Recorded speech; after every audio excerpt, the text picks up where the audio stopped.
గౌరవనీయ పెద్దలారా, తోటి పౌరులారా, స్నేహితులు, సోదరీమణులారా, డిసెంబర్ 25వ తారీఖు అన్నది మానవ చరిత్రలో ఒక ప్రత్యేకమైన మరియు ఒక మంచి అర్థవంతమైనటువంటి రోజు. ఇది రెండు విభిన్నమైన కానీ నైతికంగా పరస్పరం అనుసంధానించబడిన కారణాల వల్ల ఈ తారీఖు ముఖ్యమైనది.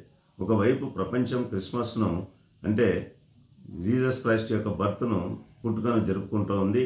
నిరంకుశత్వం, సోపాన క్రమం మరియు అన్యాయం మరియు అసమానతలను సవాలు చేసినటువంటి వ్యక్తి అయిన యేసుక్రీస్తు జననాన్ని అది సూచిస్తూ ఉంది.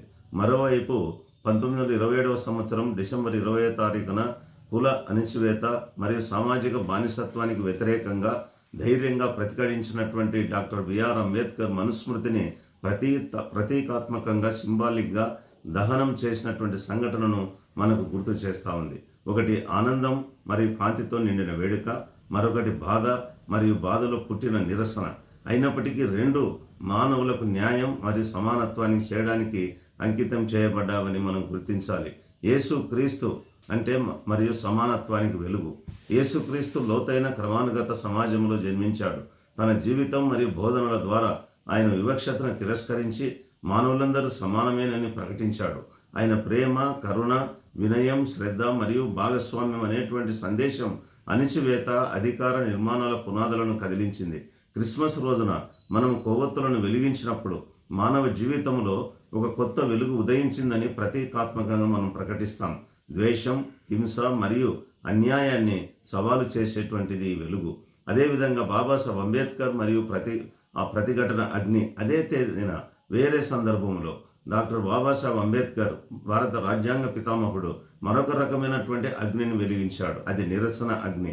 మనుస్మృతి కేవలం మతపరమైనటువంటి గ్రంథం కాదండి, ఇది అసమానత యొక్క చార్టర్. ఇది కుల సోపానక్రమం, అంటరానితనం మరియు మహిళల యొక్క అణిచివేతను అది నిర్ధారించి పవిత్రం చేసేటువంటి ఒక చార్టర్. మనుస్మృతిని తగలబెట్టడం ద్వారా బాబాసాహెబ్ అంబేద్కర్ ఒక శక్తివంతమైనటువంటి సందేశాన్ని పంపించాడు. ఏమా సందేశం అంటే, ఏ వచనం, ఏ సాంప్రదాయం లేదా అధికారం మానవ గౌరవానికి మించినది కాదు. సో వేడుక మరియు నిరసన ఇవి రెండు కూడా నైతిక సాధనాలు. వేడుక అనేది ఆశను ధృవీకరిస్తుంది. నిరసన అనేది గౌరవాన్ని నిలబెడతా ఉంది. యేసు ప్రేమ మరియు నైతిక ధైర్యం ద్వారా అన్యాయాన్ని ఎదుర్కొన్నాడు. హేతువు, చట్టం మరియు వ్యవస్థీకృత పోరాటం ద్వారా బాబాసాహెబ్ అంబేద్కర్ అన్యాయాన్ని ఎదుర్కొన్నాడు. మానవ విలువ పుట్టుక ద్వారా నిర్ణయించబడుతుందనేటువంటి ఆలోచనను వీరిద్దరు కూడా తిరస్కరించారు.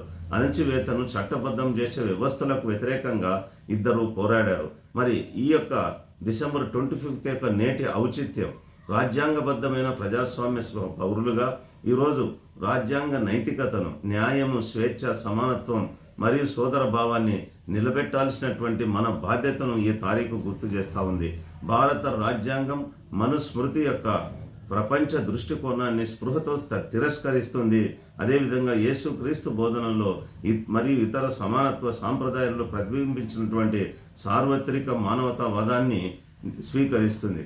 కాబట్టి మిత్రులారా, డిసెంబర్ 25 అన్నది కేవలం ఒక వేడుకగా లేదా ఒక జ్ఞాపకార్థ దినం కంటే ఈ మన యొక్క మనుదహన దినంగా ఈరోజు మనం చేసుకుంటున్నాం. అది ఒక కేవలం జ్ఞాపకార్థ దినం కాదు, ఇది నిబద్ధతతో కూడినటువంటి దినం. వెలుగును ప్రసరింపజేసిన కొవ్వొత్తి ద్వారా లేదా అన్యాయాన్ని నాశనం చేసినటువంటి అగ్ని ద్వారా సందేశం స్పష్టంగా ఉంది. మానవ గౌరవం, సమానత్వం మరియు న్యాయం ఇవి చర్చలకు అతీతమైనవి. అసమానతలకు వ్యతిరేకంగా దృఢంగా నిలబడడం ద్వారా మరియు ప్రేమ, కరుణ మరియు రాజ్యాంగ న్యాయం ఆధారంగా ఒక మంచి సమాజం కోసం అవిశ్రాంతంగా పనిచేయడం ద్వారా, మన రాజ్యాంగాన్ని కాపాడుకోవడం ద్వారా ఈ రెండు సాంప్రదాయాలను మనం గౌరవిద్దామని చెప్పి సందర్భంగా మీకు మనవి చేస్తూ, ఈ మనుదహన్ దివస్ దినం సందర్భంగా మరొకసారి మేము అందరికీ కూడా నేను కృతజ్ఞత తెలియజేస్తూ సెలవు తీసుకుంటున్నాను. ధన్యవాదాలు. జై భీమ్, జై భారత్, జై రాజ్యాంగం.